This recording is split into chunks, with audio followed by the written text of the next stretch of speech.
Newsline. Oras sa buong kapuluan ng Pilipinas, 43 minuto makalipas ang alas 8 ng umaga. Kontra ang Metropolitan Manila Development Authority na tanggalin ang EDSA Bus Carousel.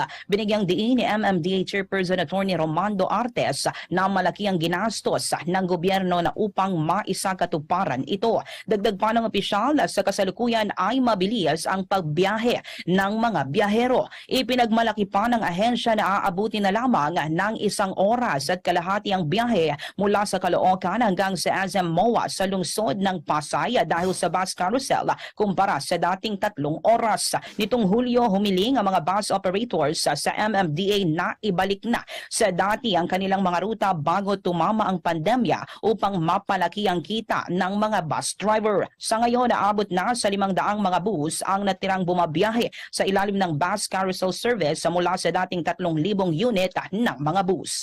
Newsline.